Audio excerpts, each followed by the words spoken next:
Good evening, everyone, and welcome to another edition of the Press Box podcast. Brian Carson here with my co-host Kenny Varner, Kenny V. Kenny, you got a cold, buddy?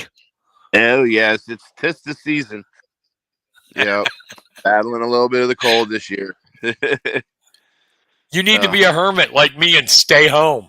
no, sometimes I'd like to, especially when you have a warm bed and you just have a cold day like we're gonna get the next couple days. Yeah, I saw that. It's supposed to be like 7 degrees at night. Mm, The high for Christmas Day is like 20. wow.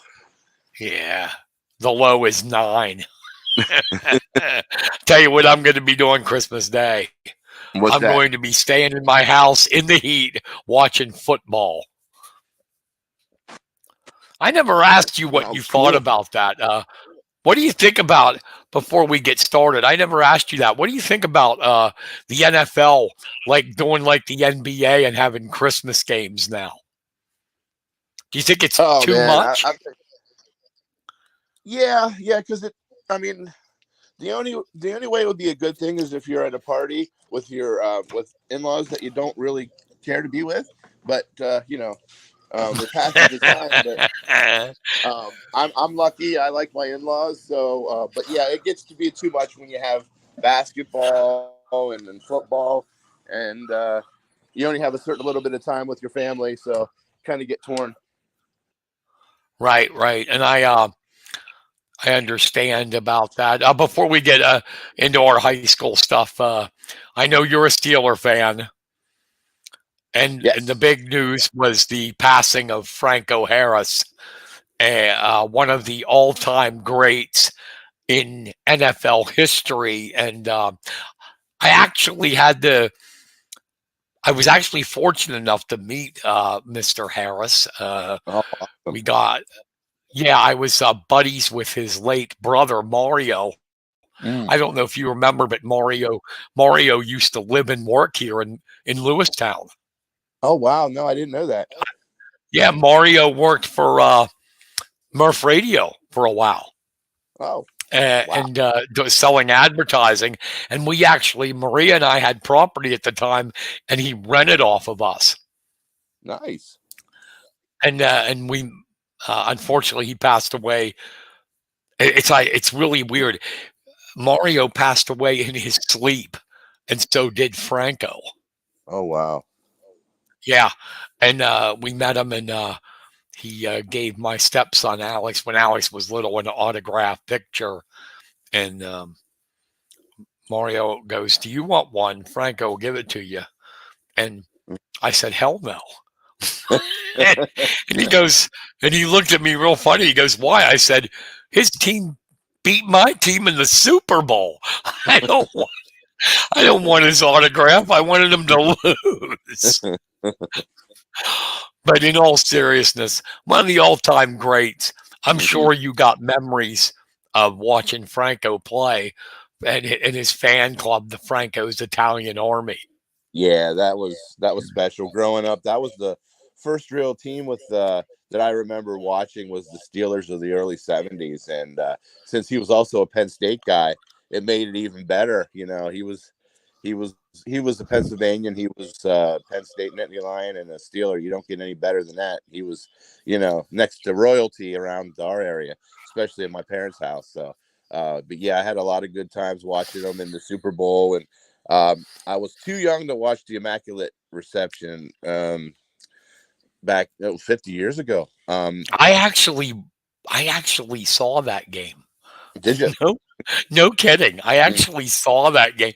I mean, I was young, Mm-hmm. but 6 years old. But yeah, it was something. Mm-hmm. And he, Don't he, ask he, the. oh, I'm sorry. Go uh, ahead. No, go ahead. I was just going to say, and he's done, since he retired, he's done so much for the Penn State community and different organizations, charities. When something was going on with the Special Olympics, he was also there as well. I have got a chance to see him, but I never got a chance to really talk to him. But yeah, he was a worker and was there for Sue whenever Joe passed away, Joe Paterno. So Yeah, and he very, also owned his own businesses.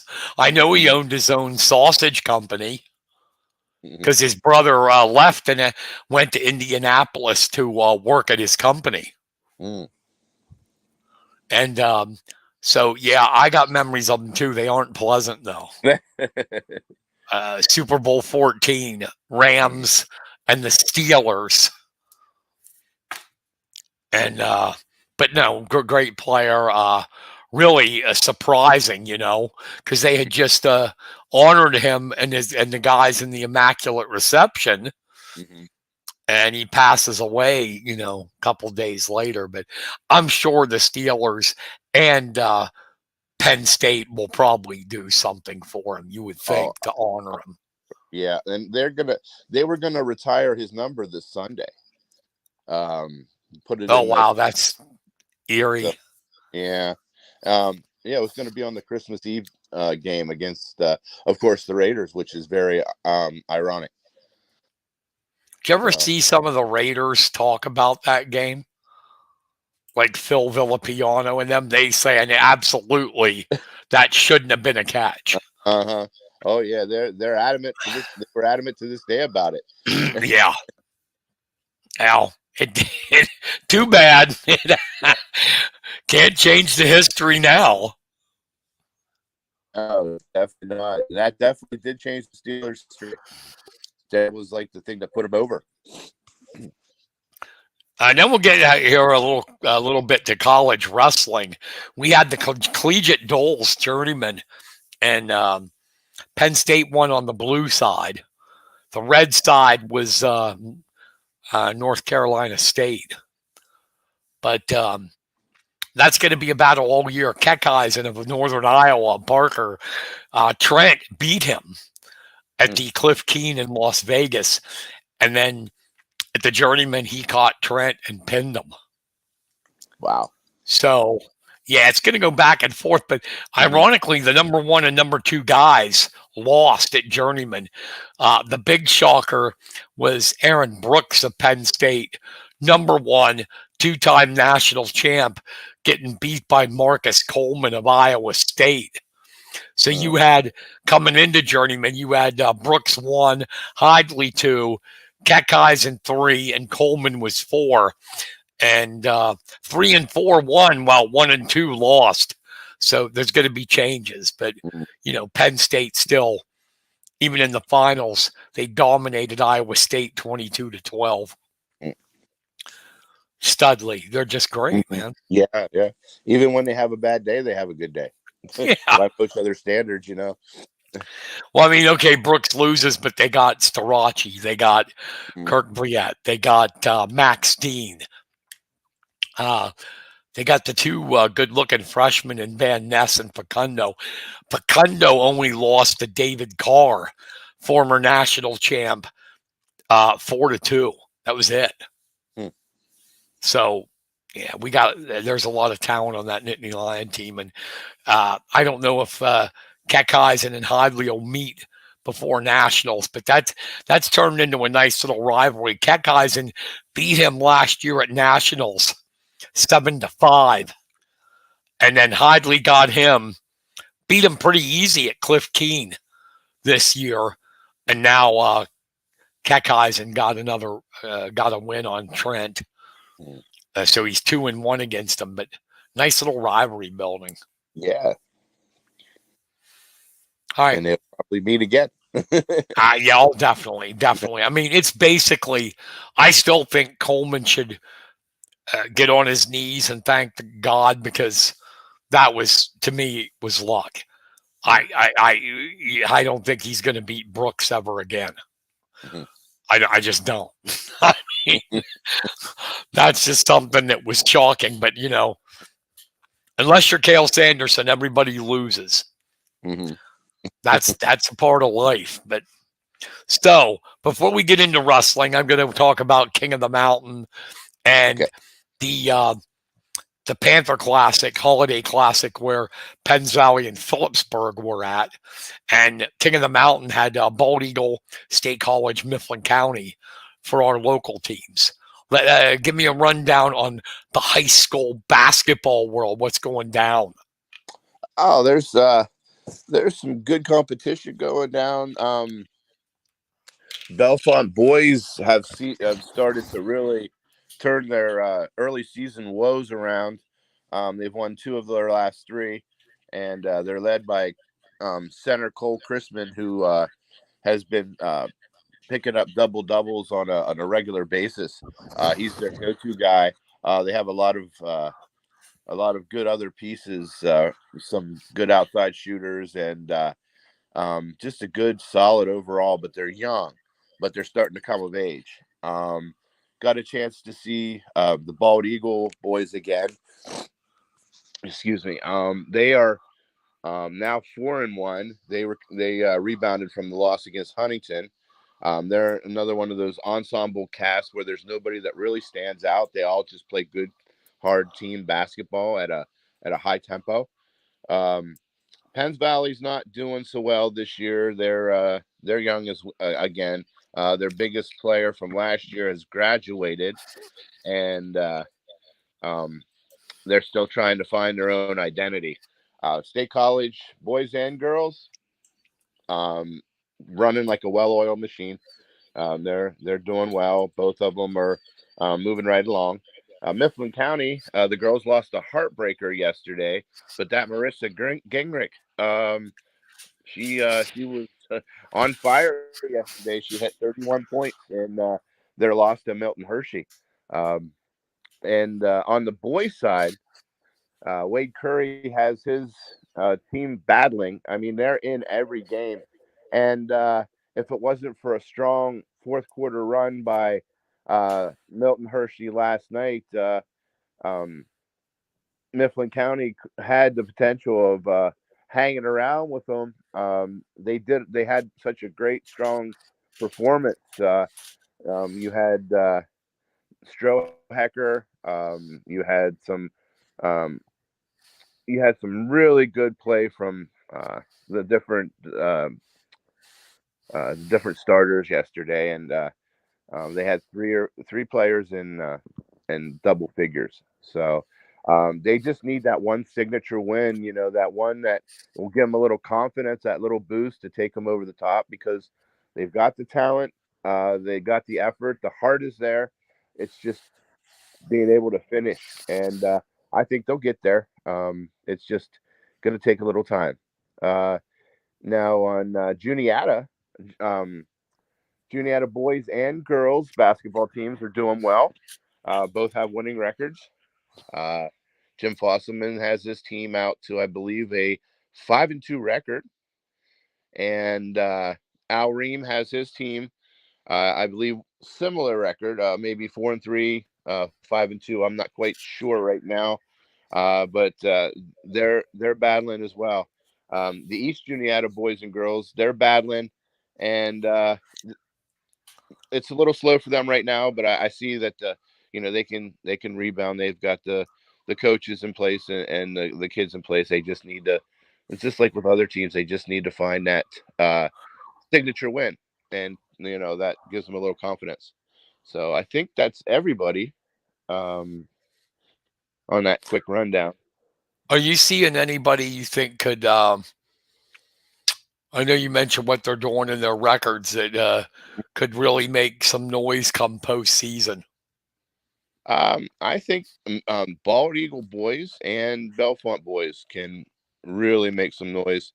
I also think that Mifflin County girls could make some noise. They're a young team, but they got Marissa leading them and Aaron Gingrich coaching them, and you never count Aaron out of anything. No matter what kind of team he has, they're all going to come out, give it their all, and they're trying to see what works with younger players. And by the time postseason comes around, I see them going to be a strong contender for another District 6 title.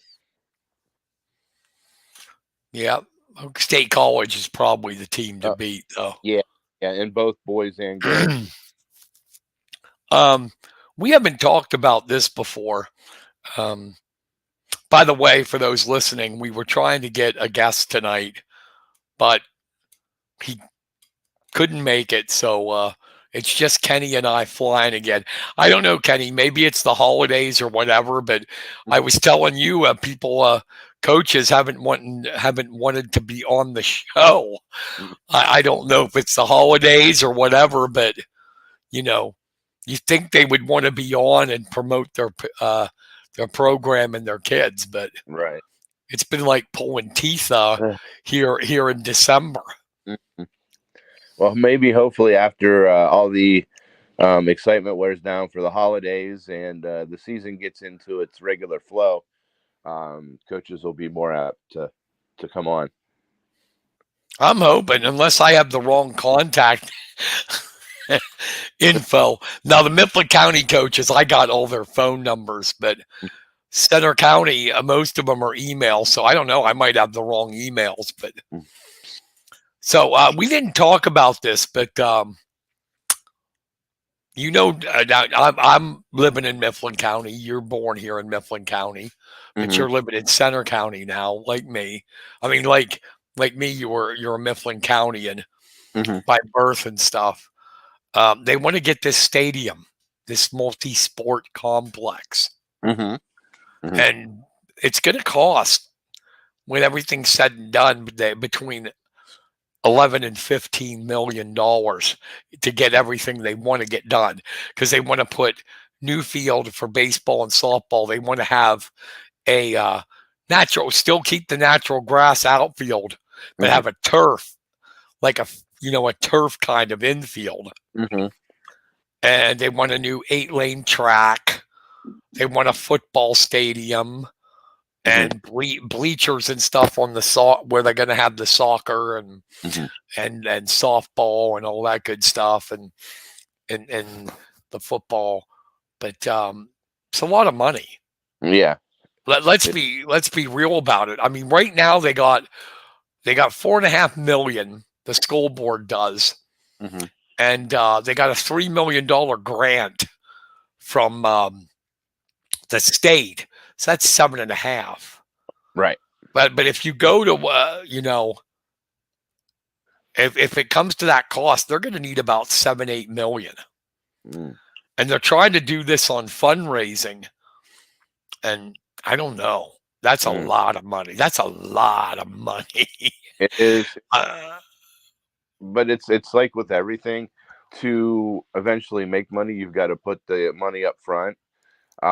There's a lot of stuff on the back end that once it's completed, that'll bring so much to our area.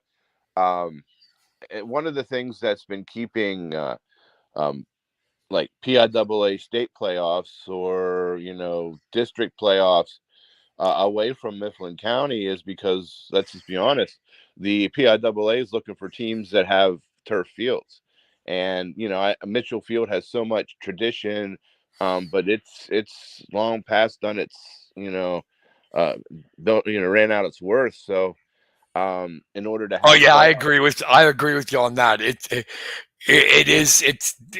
a great old field, but that's the word. It is old. I mean, It is old. So, compared to, if you look at you go around, you cover games when I used to, you look at the other stadiums in the Mid-Penn that we're in, and it's honestly embarrassing a little bit. Well, yeah. When you see their stadiums, and then you come to Mitchell Field, and the field slopes. I mean, it's not level anymore. It slopes. The press box is like 300 years old. But on one end, you've got people that like, we need this. We need this in the community. But I've talked to other ones that are like, this is too much money. We need to put money for other things, not this sports stadium. When and this is not my words, it's theirs. Right. Why put this much money into a stadium and multi-sport complex when our teams aren't that good? Oh. So, which side I'm putting you on the spot. Which side do you fall on, Kenny Varner? Are you with them or are you with Pro Stadium? I am totally pro stadium because I see all the prospects and covering up here in Center County. We have little teams like Belfont and Bald Eagle area, Phillipsburg. They all have turf fields. You know, it's just something that really we need to phase into. And it also, I know it comes at a high price, but you bring that stuff in there and you do that, redo the fields, and you make it a centralized location. There you're saving on money, on transportation to the field. You've got parking where you don't have to walk like a mile or two on a regular football game. It's so much would help.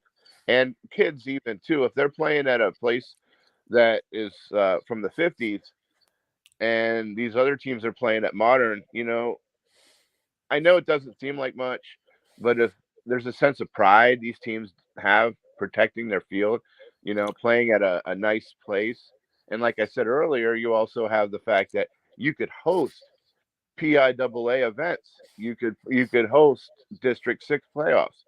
You have so many opportunities to bring in different revenue from the PIAA, and even from outside organizations that may want to use your complex on like a softball tournaments or stuff like that. So there will be money coming in. It's just the downside is you got to put all that money up front, and you won't see the revenue back right away. It'll just basically inch its way to where it's finally paying for itself. Well, I think they realize that they have to build this. The superintendent, Vance Varner, said in stages as the money comes in. I don't think they're going to have it all to do everything all at once. They might get the football stadium done and, the bleachers and all that, and then have to do the fields later. Right. But you hit the nail on the head. It's the revenue potential that's there for sporting events. Because right now you basically have Altoona, Bald Eagle area now with their turf, and State College, and we could be a part of that. Right. Because, the PIAA now won't.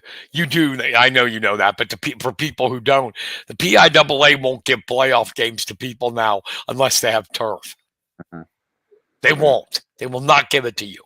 That's why Bald Eagle area, Juniata and Meadville went to Bald Eagle to play in football.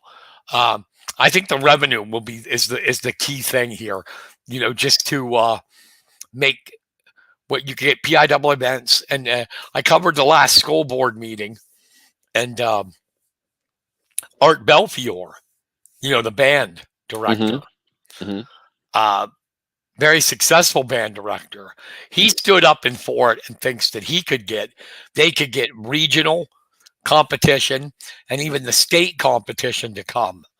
And that the revenue potential with people staying here for band competition even would be nice. So yeah, and that is huge. That's a huge thing. My sister actually works with the Guard. She works in the band as well, and the people that come to these, I mean, not just the participants but the families, it's incredible to go to one of these events. I mean, it's a large draw. Yeah, so I'm not with the ones. I think they got to be fiscally responsible, but yeah, I think I think they definitely. I mean, pretty soon, the Mid-Penn might even say to them, if you don't upgrade, get out. Because you remember when they first joined the Commonwealth, they made them put new bleachers, new seats in at Mitchell Field because they weren't up to snuff on the visitor side. So, yeah, I think if they're fiscally responsible, which they're not going to raise taxes on people, because if they'd raise the skull tax, you'd see people really complain then. Oh, most definitely. Yes. Yeah. So I agree with you on the revenue thing, and they do need new fields, new athletic fields. I don't know, with new fields and that stuff, it may bring kids out, because I know there's a lot of kids that could be playing sports that don't. Mm-hmm. All right, enough of that. By the way, my Rams are 4-10. Yeah, not too, that ties the Denver Broncos for the most losses by a defending Super Bowl champion. Oh wow, we're gonna break the record. I was gonna say you got a couple more to go yet too. Yeah, we're gonna break the record. We're gonna do it. We went from the penthouse to the outhouse in 1 year. It's really depressing, Kenny. They said what you guys done was historical with all the injuries. It was. Oh my! I've never seen anything like it, Kenny. We're playing. We played the Packers without Matthew Stafford, Cooper Kupp, Allen Robinson. These are starters. 2 starters on the offensive line. No Aaron Donald. No Ashawn Robinson on the defensive line, who is our top run stuffer. Jordan Fuller at safety, 2 starting linebackers out. And now during the Packer game, we lost Brian Allen, the center, and Ben Skoranek, who was now the number 2 wide receiver.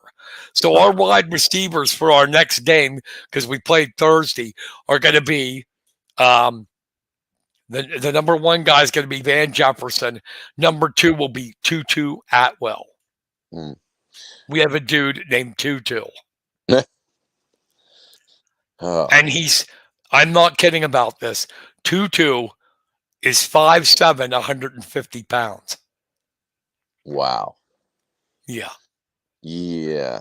I mean, they said, I read an article that the Rams have had more injuries than any defending Super Bowl champion has ever had.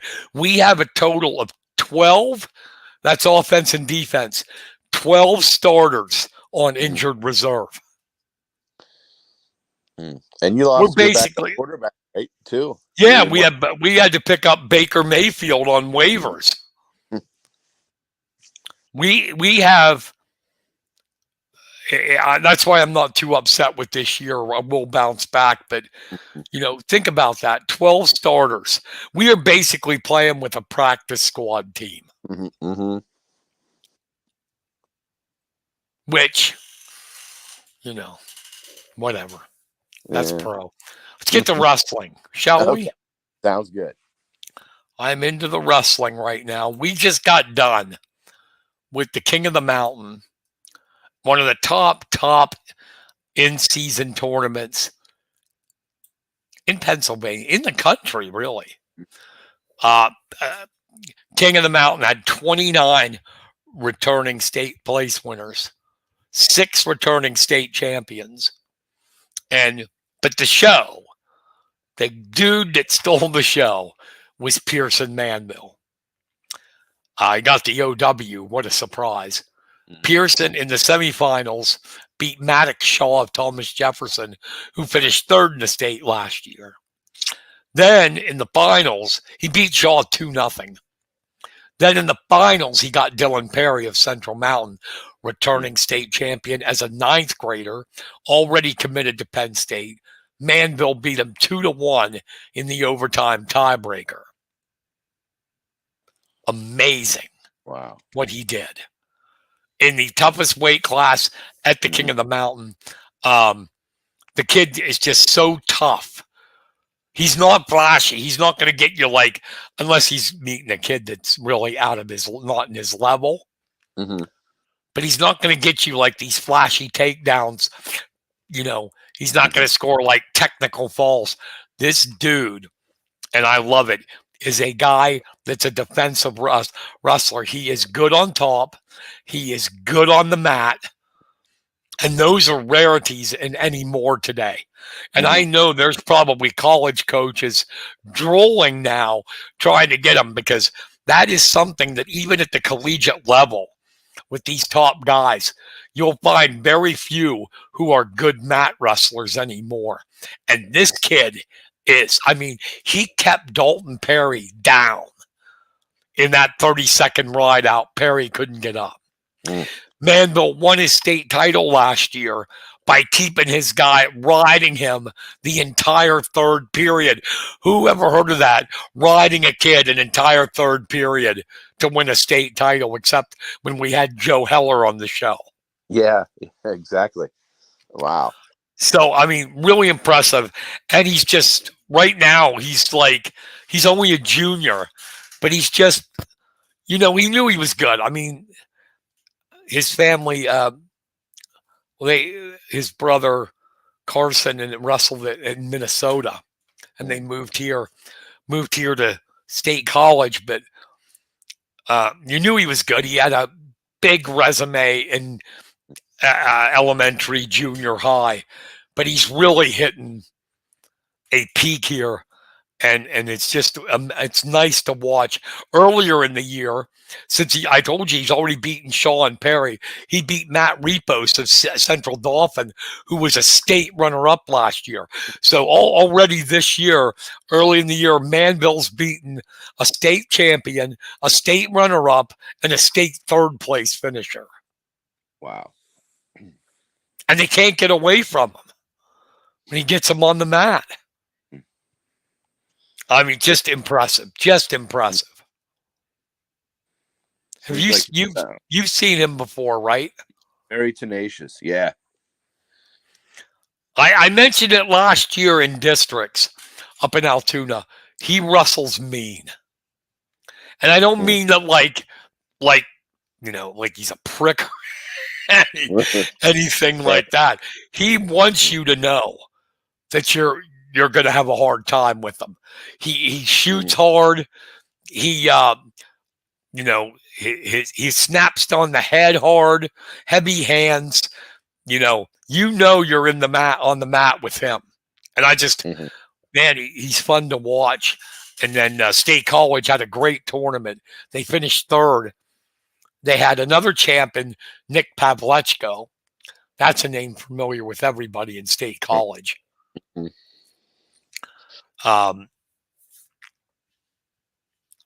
And then the Cunningham brothers, Asher and Hayden, both finished second. And Carter Weaverling was fourth. And it was nice to see Hayden Cunningham back. Hayden missed 2 years with injuries. 2 years. And how's he doing this year? Well, yeah, he lost to Simcox of Central Mountain, a great wrestler. But he beat in the semis Scott Johnson of Muncie 4-3. Muncie was a AA state champ. So, and ironically, if you look at State College, Ken, they're 0-3 or 0-4. They're not very good dole meet wise, but tournament wise, because they've got these 5 hammers. They're scary for tournaments. Have you covered them yet?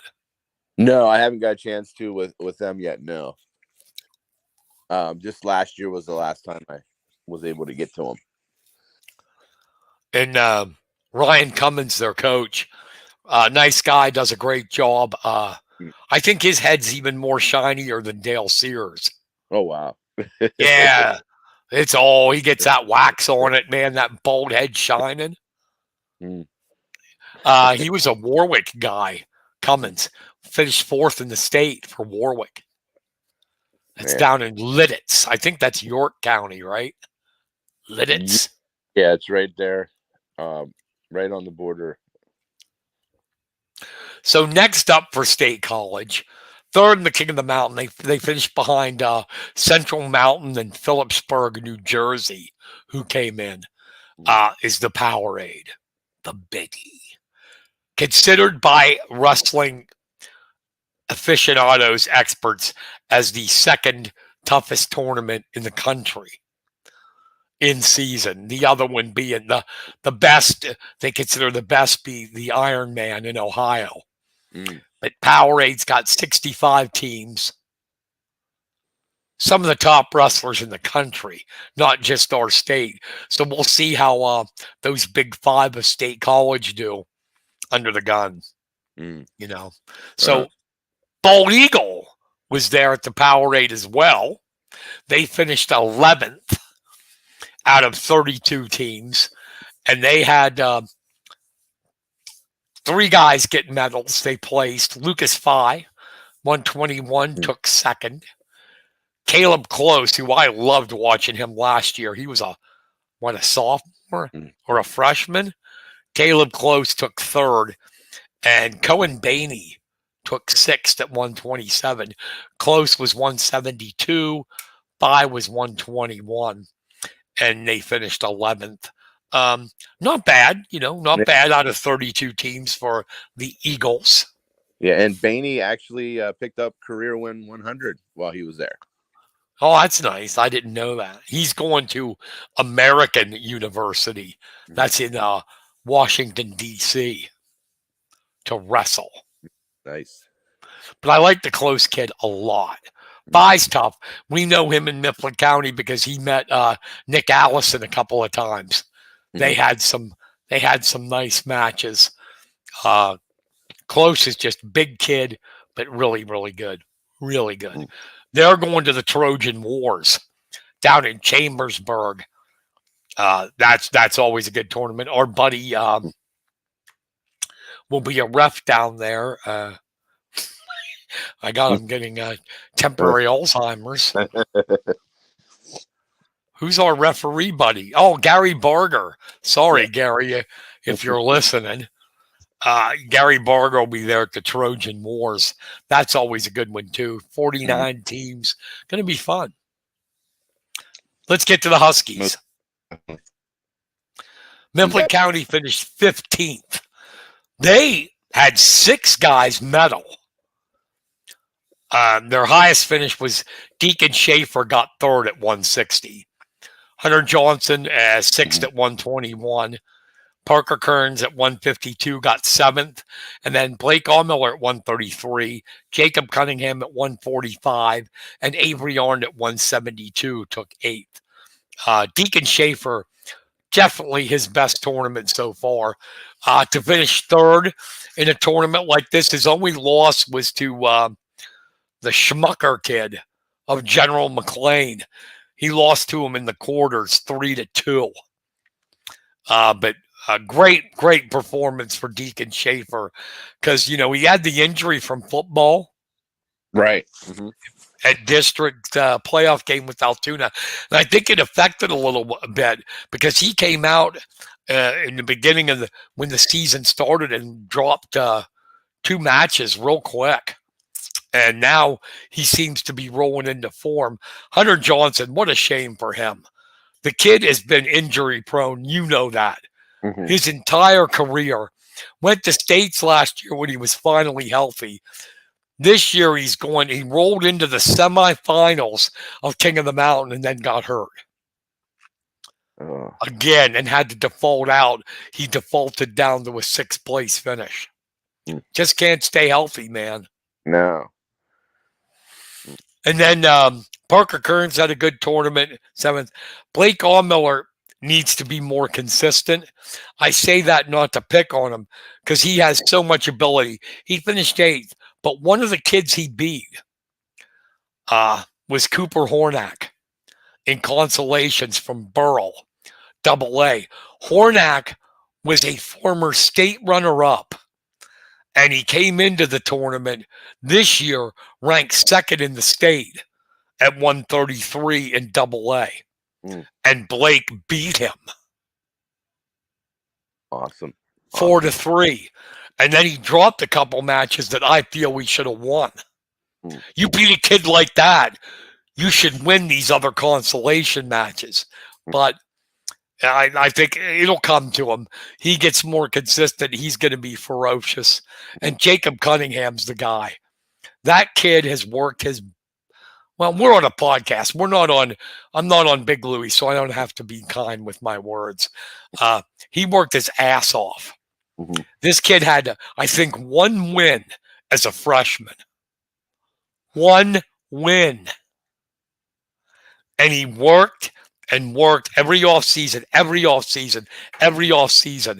And now he's placing in tournaments like King of the Mountain, and he is state ranked.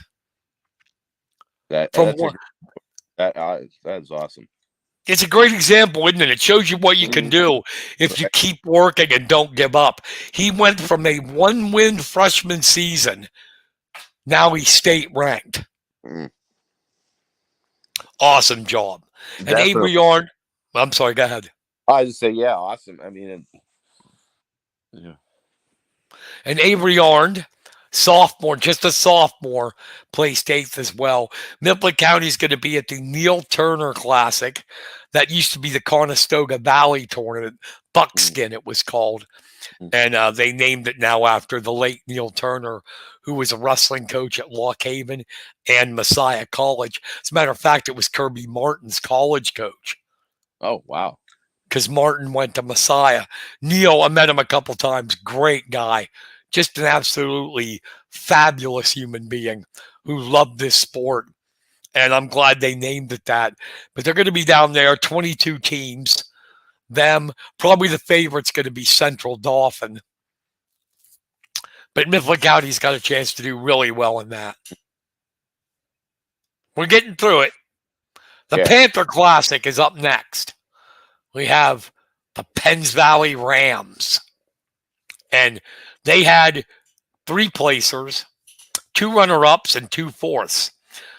Jack Darlington was 4th at 114. Connor Myers was 4th at 107. Colton Shunk, I assume that's the brother of, was his name Bailey? He went to Penn State for a while. Oh. Shunk. I'll know it afterwards. Colton Shunk was runner-up. And then the big match. 152. 2 state placers a year ago. Luke Sipes of Altoona beat Ty Watson, the football stud and the wrestling stud, 9-3 to win the 52-pound title. Wow. That was the matchup of the night. And Sipes, just a sophomore. Tough kid, placed 5th as a freshman. Watson was 6th as a sophomore. So that would have been worth seeing, but I don't know what happened. I'm surprised it was 9-3. Yeah. But that's what happened with Penns Valley at the Panther Classic. And they have a dual meet tomorrow with Mifflinburg. And then I believe they're done until the holidays, till after the holidays. And the Neil Turner Classic, Trojan Wars, all these are after Christmas tournaments at the end of December. Then PO was also at the Panther Classic. They finished 30th. Penns Valley was still pretty good. Penns Valley was 5th. Oh, nice. Yeah. Have you covered them yet? No. I've only gotten Bellefonte, Mifflin County, Bald Eagle, and Central Mountain so far. And Juniata. Yeah. Okay. Phillipsburg. The Phillipsburger Osceola. They finished 30th at the Panther Classic. They had 2 placers. Caleb Hummel at 114 finished 3rd. Marcus Gable at 152 finished 6th. They are trying really hard. They're in a rebuilding mode like Bellefonte is, and we'll get to Bellefonte. I forgot them. They were at the King of the Mountain as well. Phillipsburg, and you know that they're rebuilding right now, and it's like in football. They're rebuilding there too. They were rebuilding a lot of their sports, and it's going to take time. Right. Bellefonte had, unfortunately, like I said, they are rebuilding. Only had 1 placer at King of the Mountain, and that was Max Murray at 160. he took 8th place. And I forgot to check where they're going next. If you know that, you can chime in and let me know. What's next for the Red Raiders? I wish I'd let me check here, see.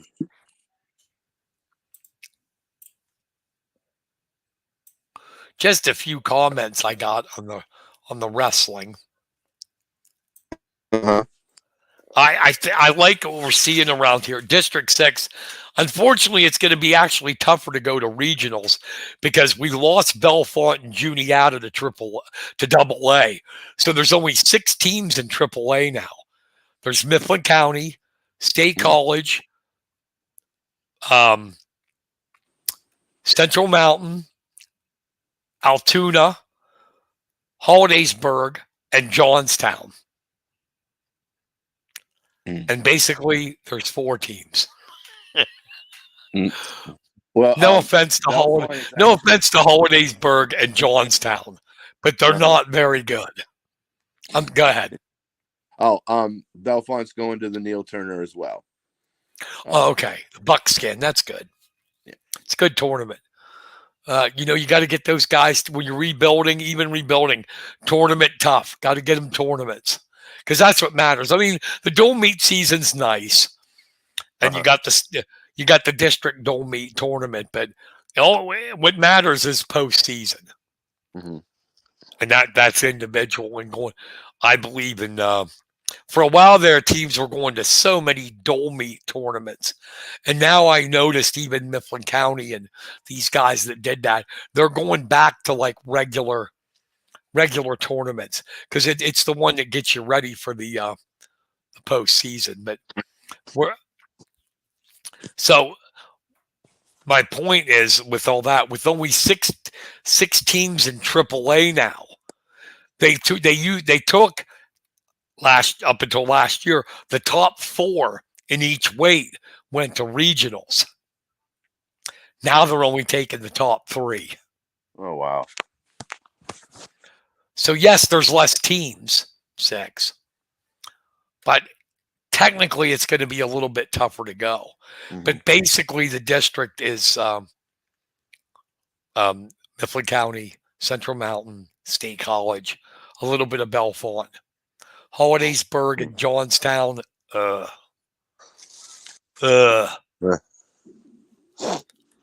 And you got 6 teams, and you're gonna have. I mean, my God, even Mifflin Central Mountain hasn't been able to field a complete team. Sad, isn't it? It's been tough, yeah. The match I was at Juniata when they wrestled.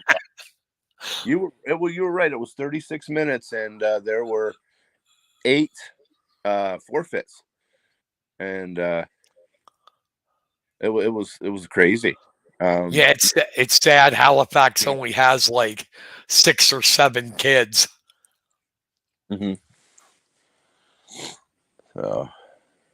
So what? I mean, I know it wasn't. There's a lot of forfeits, but Juniata, Jared Dressler and Adam Barrick have got them on the right track. Most definitely.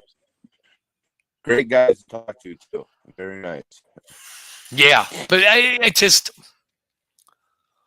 I don't know. It's District 6. I mean, Double A's doing fine, but it's a shame what's going on in Triple A. I remember when Triple A, no kidding, we used to go up there to Altoona, Kenny, and go, okay, what do you think? How many kids from District 6 are going to win a state title? And it's top heavy. We actually have kids. I mean, as weak as it is, you've got Manville, you've got Pavlechko, you've got Perry, you've got Simcox. You have 4 kids in AAA that could win state titles. Wow.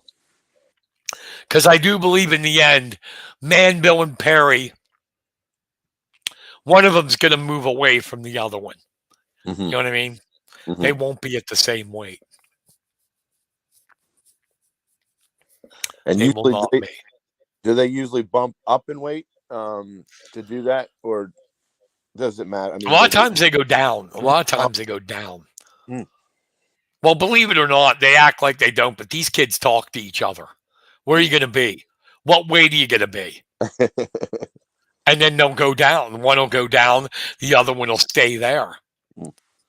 But I don't think you'll see them at the same weight Mm. come postseason. But I mean, Manville right now is just wrestling at a level that Mhm. if you can wrestle on the mat like that, all you need to do is improve your feet, your takedowns a little bit.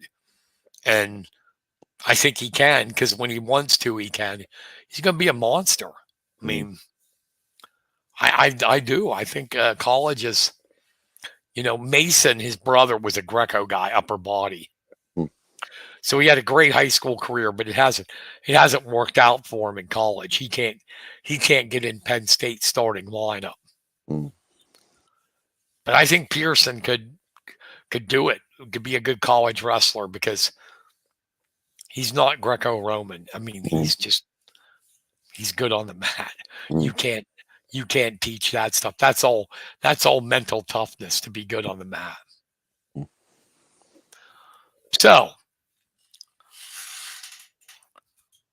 bowl games are crazy how many there are. Oh, I know. My wife, believe it or not, is an expert at picking games. Really? I have no idea how. She doesn't even follow football, and she doesn't follow football, and yet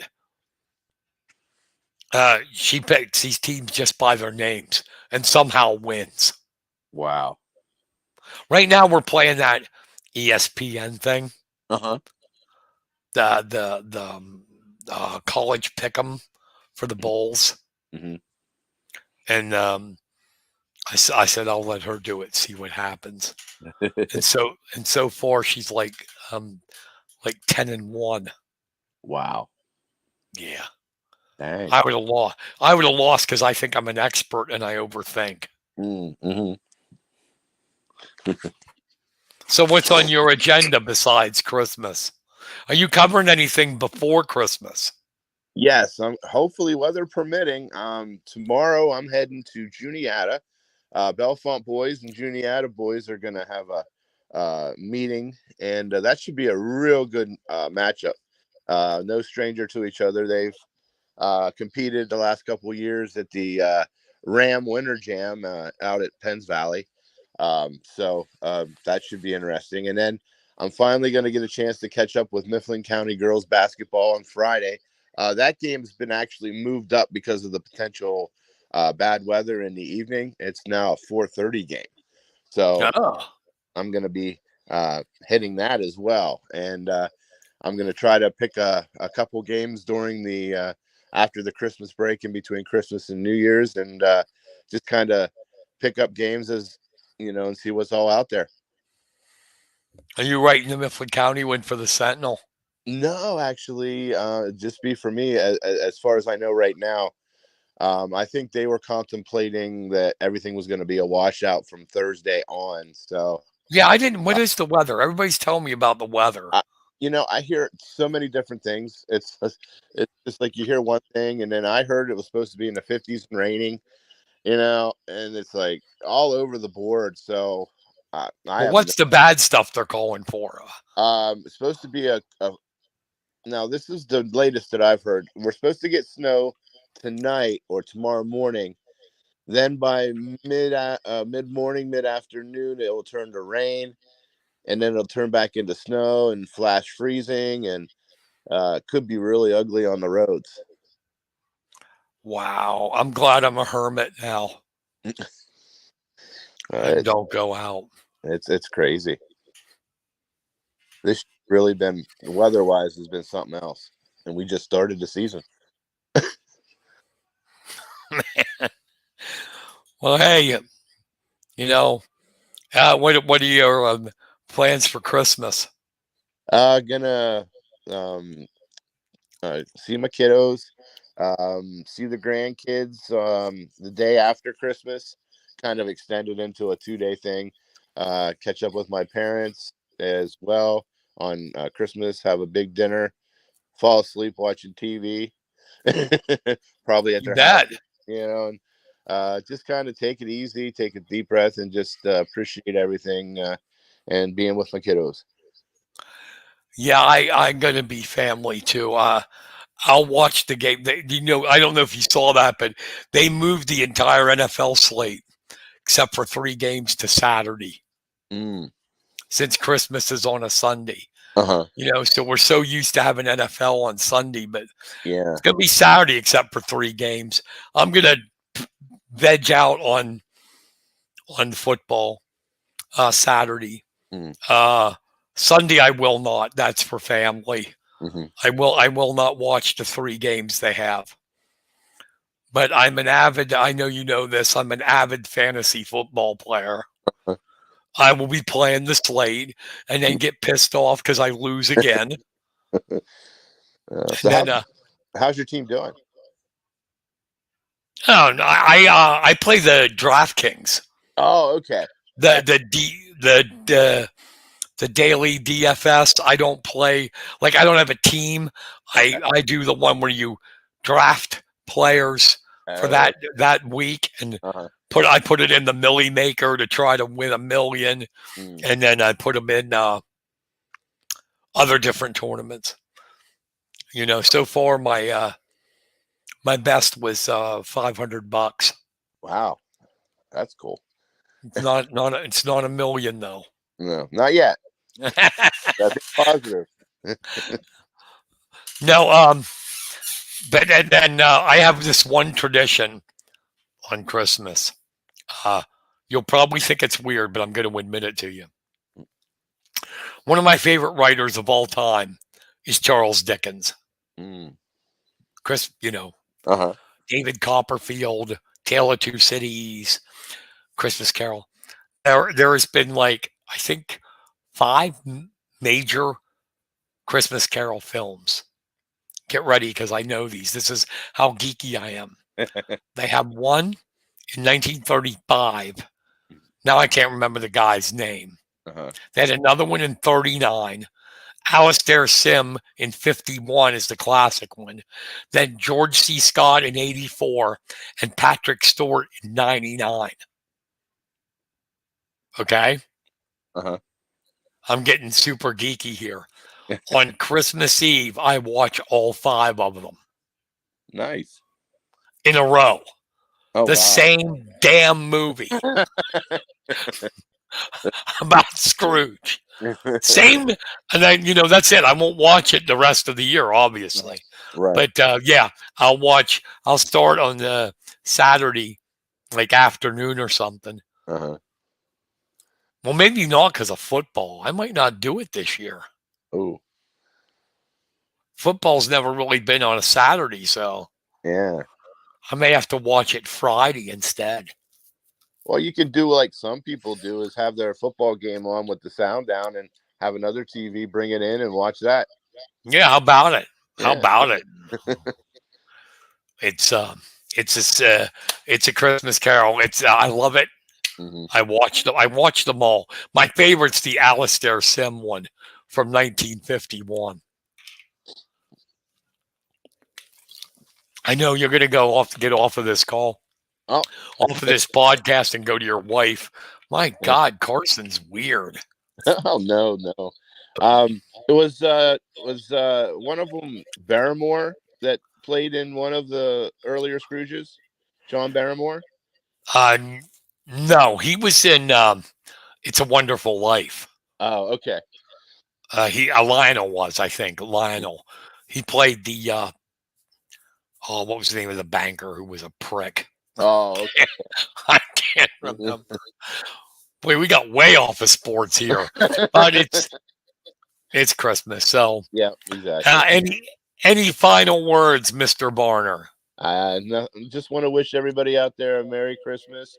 I hope it's another wonderful holiday for everybody, and make memories. Exactly. The same thing. Be safe.